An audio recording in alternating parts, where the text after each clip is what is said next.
Bonjour, aujourd'hui je propose la question suivante, qui est une forme polaire. On parle souvent de forme polaire, d'une forme quadratique, et est-ce qu'on la connaît vraiment? Est-ce qu'on en comprend les enjeux? Est-ce qu'on en comprend la provenance? Et est-ce qu'on en comprend la géométrie? Tout ça, on va en parler là tout de suite. Au départ, on va parler de forme quadratique, même si on peut parler de forme quadratique et de forme polaire sur n'importe quel corps de caractéristiques différentes de 2. Je vais me limiter au cas réel. Bon, c'est juste pour m'ouvrir à un plus large public. Là, ici, une forme quadratique, on peut la définir de façon naturelle. C'est-à-dire que on a compris le linéaire en licence 1, en licence 2, et puis à un moment, en licence 3 ou en fin de licence 2, on va dire deuxième semestre, on apprend les formes quadratiques, c'est-à-dire le degré 2. C'est normal, après avoir vu tout ce qu'il y avait à voir sur le degré 1, encore qu'en L2, on ne sait pas encore tout sur le degré 1, mais bon, on attaque, il est naturel de se dire, allez, on passe à l'échelon suivant, le degré 2, et peut-être un jour le degré 3, le degré 4, le degré 5, difficile avec le groupe de Galois. Bon, mais là, on en est au degré 2. Qu'est-ce que le degré 2? Ça va être une application qui va aller de E dans R. E, c'est un espace vectoriel de dimension finie, pour nous, hein, voilà, ici, c'est dimension finie, on se limitera à ça, et vers R. Bon, donc c'est une forme, parce que ça va de l'espace vers R, hein, c'est pour ça que c'est une forme, et quadratique, c'est de degré 2. Alors de degré 2, étant donné que là, j'ai pas pris Rn, j'ai pris E, j'ai fait exprès, c'est-à-dire que je vais prendre n'importe quelle base, je vais fixer une base, et je vais dire que je voudrais que quand x s'écrit somme des xi, ei dans cette base, alors je n'ai que des termes de degré 2, c'est-à-dire que c'est une fonction polynomiale de degré 2 de Rn dans R, à partir du moment où cette base a identifié E à Rn, c'est-à-dire un vecteur à ses coordonnées. Bien, alors donc j'ai un Q de I égale à la somme, pour I inférieur ou égal, attention, à J entre 1 et N, des AIJ, XI, XJ. Et AIJ, bon, c'est des constantes réelles, hein, et les XI, évidemment, c'est les coordonnées.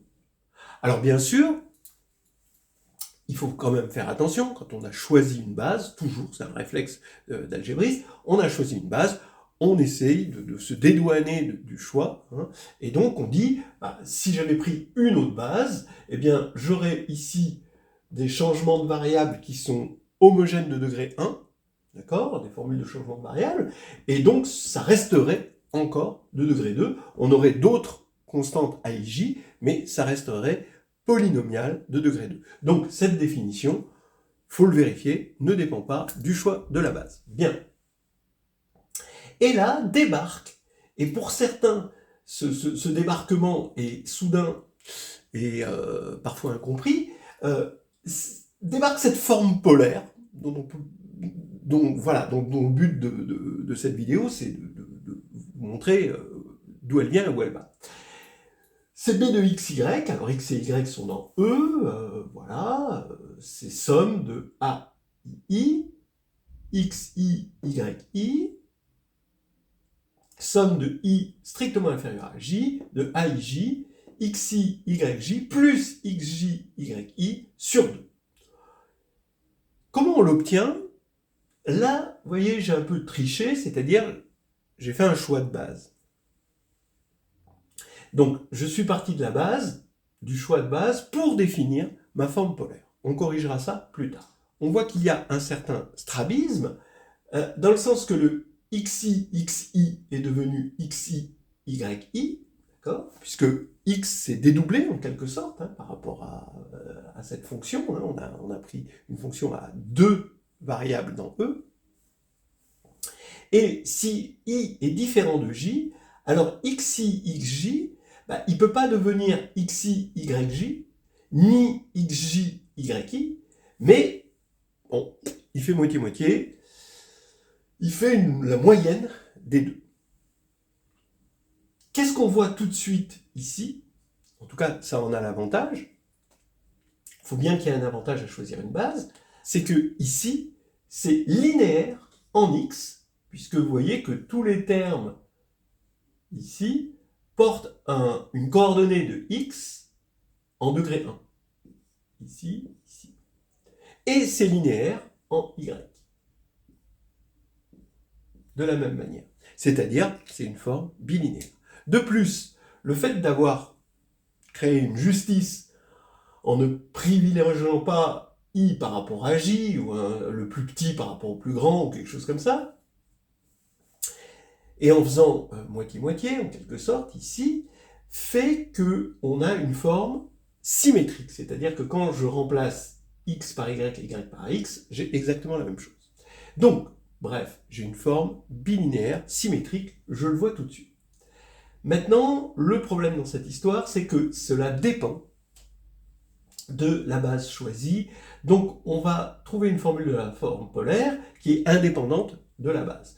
La voici, b de xy égale q de x plus y moins q de x moins q de y sur 2.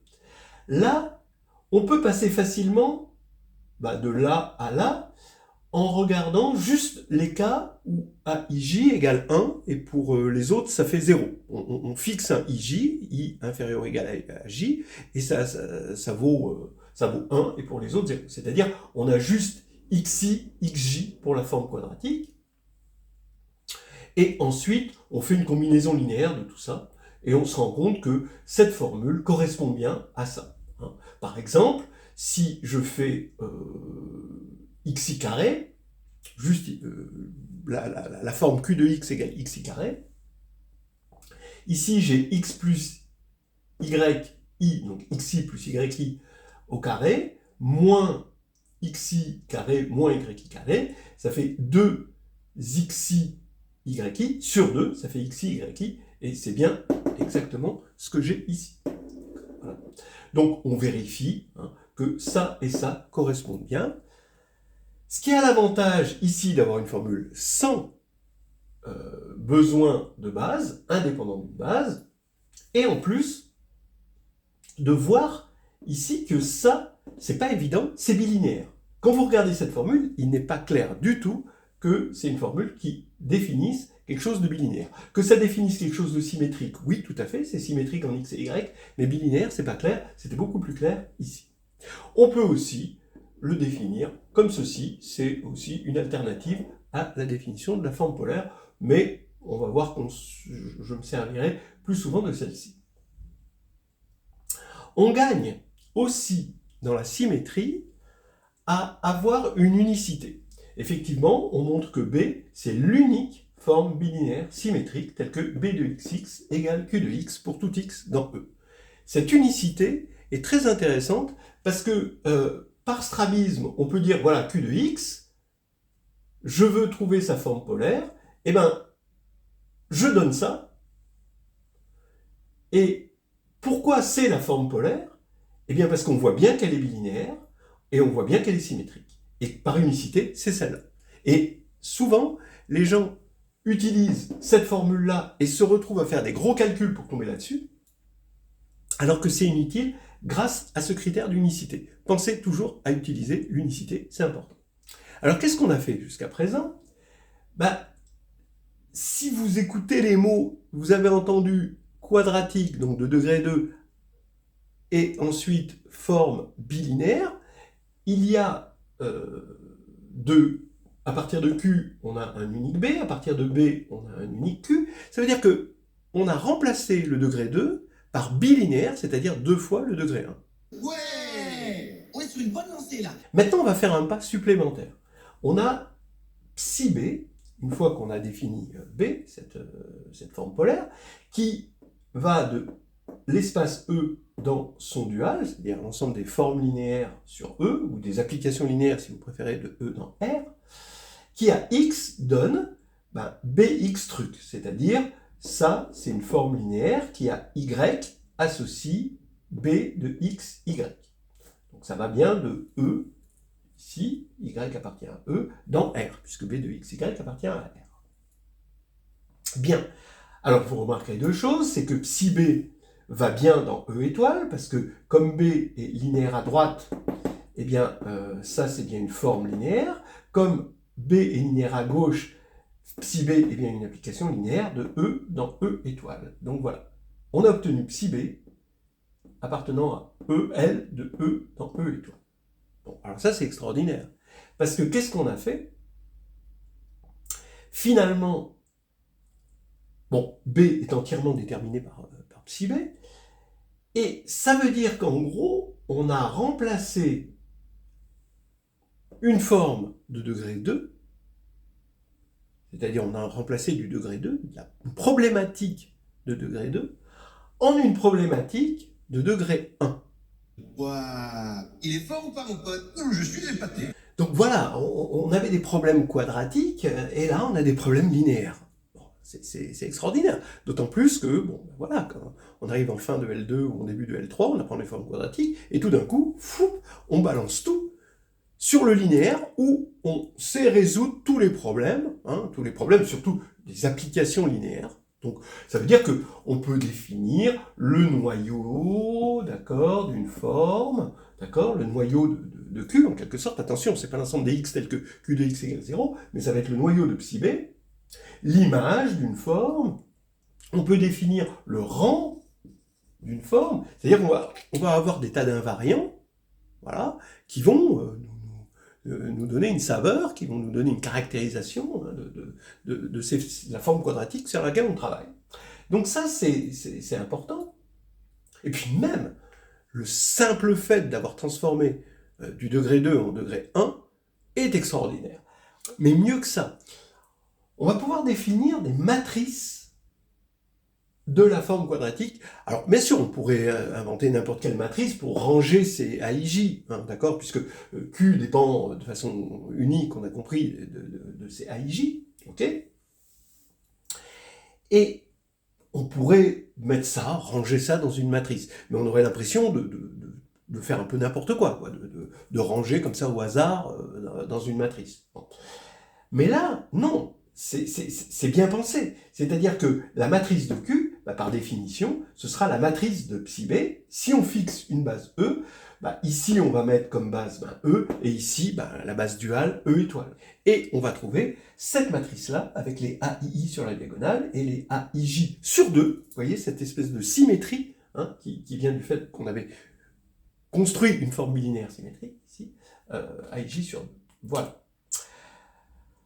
Bon, en plus, non seulement on a des matrices, donc on peut avoir des formules de changement de base très facilement, parce que les matrices d'une application linéaire, on a des formules de changement de base, et en plus, on a des renseignements sur la notion d'orthogonalité, et ça, ici, avec une forme quadratique toute seule, on ne définit pas l'orthogonalité, mais avec la forme bilinéaire symétrique, la forme polaire, dont on est en train de parler, eh bien, il y a une notion d'orthogonalité. Hein. X et Y sont orthogonaux si seulement si b de x, y égale 0, et on définit l'orthogonale pour B d'un sous-espace F. Donc F, c'est un sous-espace de E, et en fait, c'est facile de voir que quand vous avez F, un sous-espace, vous avez l'orthogonale dans E étoile, c'est le sous-espace de E étoile constitué des formes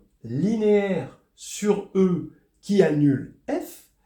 Et en fait, c'est facile de voir que psi B va nous donner des renseignements sur l'orthogonale pour B de F, c'est-à-dire ici, quand on va prendre F orthogonale là-dedans, eh bien on va prendre l'image réciproque par psi b, et ça va nous donner psi b de f orthogonale, donc des formes linéaires qui s'annulent sur f, c'est le sous-espace de E des vecteurs orthogonaux pour B à f. Voilà, alors ça c'est important. Ce psi b-1, c'est pas psi b-1, c'est pas un isomorphisme, hein. Psi b n'est pas censé être un isomorphisme, c'est l'image réciproque, mais en revanche, il y a une notion de non-dégénérescence des formes qui provient justement de là, qui fait que non-dégénéré, ça veut dire qu'on a un isomorphisme, étant donné que les deux espaces sont de même dimension, ça revient à dire que le noyau est nul, ou que le rang est maximum, c'est-à-dire n. Et ici, si B-1 devient un isomorphisme, ici, et ça veut dire que quand B est non dégénéré, ou quand Q est non dégénéré, bah, cet espace-là, cet orthogonal, est à la bonne dimension, c'est-à-dire sa dimension, c'est n moins la dimension de f, parce que c'est vrai aussi pour f orthogonal. Voilà. Donc, voilà ce que la forme polaire nous apporte. Maintenant, on va se poser une question. C'est qui a inventé ça? Qui est le génial inventeur de ça? Ben, en fait, moralement, le génial inventeur de ça remonte à la nuit des temps. Parce que la forme polaire remonte à la nuit des temps. Mais elle était dans un cocon géométrique, elle n'était pas encore exprimée vraiment algébriquement. Regardons. D'abord, cette formule-là va nous dire que Q de U plus H est égal à Q de U, attention, plus Q de H, et là, plus 2BUH. C'est exactement cette formule, où j'ai remplacé X par U, Y par H. Vous remarquerez que cette formule, elle vient encore de plus loin, puisque elle a déjà sa naissance dans le double produit de A plus B au carré égale à 2 plus 2AB plus B2. C'est le 2AB ici. D'accord ? Donc ce bilinéaire provient déjà de ce double produit, du binôme de Newton pour n égale 2, quoi, en quelque sorte. Donc vraiment, c'est un grand classique. Mais comme on est sur R, on a la notion de différentiel, et ici, si vous regardez bien, vous avez, bon, c'est pour ça que j'ai pris ces notations H, Q de U plus H, bah, ici vous avez Q de U, imaginez-le comme décomposition de Taylor, ici vous avez Q de U, ensuite vous avez 2B de UH, donc ça c'est le terme linéaire de la formule, ça c'est le terme de degré 0, terme de degré 1 en H, je fixe U et je fais varier H, donc ici c'est de degré 1 en H, et là c'est de degré 2 en H. Donc, je sais qu'il y a unicité de la décomposition de Taylor, que bon, ça c'est différenciable, c'est polynomial donc différenciable. Et donc j'en déduis que la différentielle de Q en U appliquée à H, c'est 2BUH. Donc la forme polaire a aussi cette fonction d'être la différentielle, bon, à un facteur 1,5 près, de Q en U, appliquée à H. Voilà. Bon, donc ça c'est important. Et là où je vous dis que ça existait déjà il y a longtemps, ça veut dire quoi? Ça veut dire que quand vous regardez, prenons Q un produit scalaire, et donc vous regardez Q de U égale K. Ça veut dire que c'est un cercle de centre O et de rayon racine de K. Bon. Alors ça veut dire que Q de U égale K, ça implique que la différentielle de Q en U appliquée en H est égale à, on dérive une constante, ça fait 0. Mais ça, d'après cette formule-là, ça veut dire que B de UH égale 0. Ça veut dire que U est orthogonal à H pour le produit scalaire qu'on a défini. Bah oui, ça on le sait. Ça, normalement, quand on a une ligne de niveau comme ça, cette différentielle, c'est égale 0, c'est la tangente en U, d'accord, à la courbe, à la ligne de niveau. Bah oui, ça veut dire tout simplement que U est orthogonal à H pour B, donc pour du scalaire, donc on a un angle droit. Ça veut dire que la tangente au cercle est orthogonale au rayon. Ce qui est vrai aussi pour une sphère en n'importe quelle dimension. Voilà. Vous avez des espaces tangents au lieu d'avoir des tangentes, mais voilà, c'est pareil. Donc finalement, la forme polaire qui porte l'orthogonalité est déjà liée aux lignes de niveau qui, eux, sont portées par la forme quadratique. C'est-à-dire qu'on a ici une forme quadratique, puisqu'on a un truc qui se courbe, d'accord? Et vous avez du linéaire sur la courbe. Et c'est la tangente, évidemment. On n'a pas attendu Newton pour voir que la tangente au cercle, c'était l'orthogone. Maintenant, un autre avatar de la forme polaire dans les temps anciens, dans les temps antiques, c'est la médiatrice. Ben oui, au départ, la médiatrice, comme on construit une médiatrice, on passe du degré 2, c'est-à-dire voyez, vous voulez la médiatrice de ça, bah, vous faites ça avec l'intersection de deux cercles. Donc en gros, hein, et même si vous prenez dans l'espace la médiatrice de plusieurs points dans un espace de dimension n, bah, normalement, c'est une intersection de sphères. C'est-à-dire, c'est des systèmes de degré 2. C'est affreux, c'est terrible, c'est difficile. Ben oui, ben non.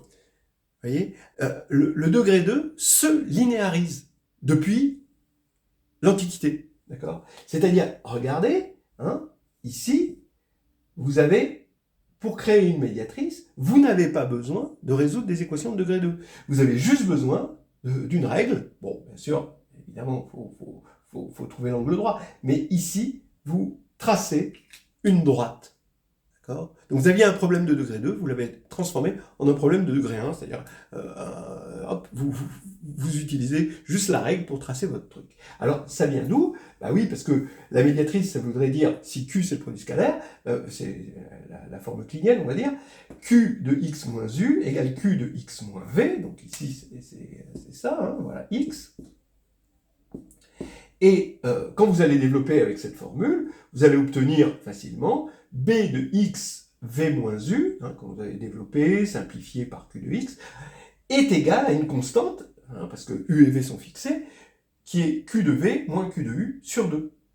Donc vous voyez que la droite sur laquelle se trouve x est orthogonale à v moins u, donc orthogonale à cette droite-là, et passe par le milieu, effectivement, parce que si vous faites v plus u sur 2, v plus u sur 2, b de v plus u sur 2, v moins u, donc vous avez une différence de 2 carrés, ça va vous faire q de v moins q de u, et vous allez avoir l'élimination des VU, des B de VU, et donc il va rester que Q de V moins Q de U est sur 2.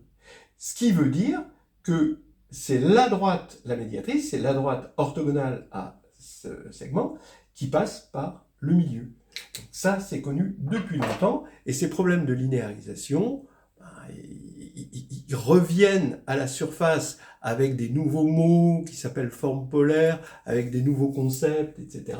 Mais c'est business as usual, quoi, hein, finalement.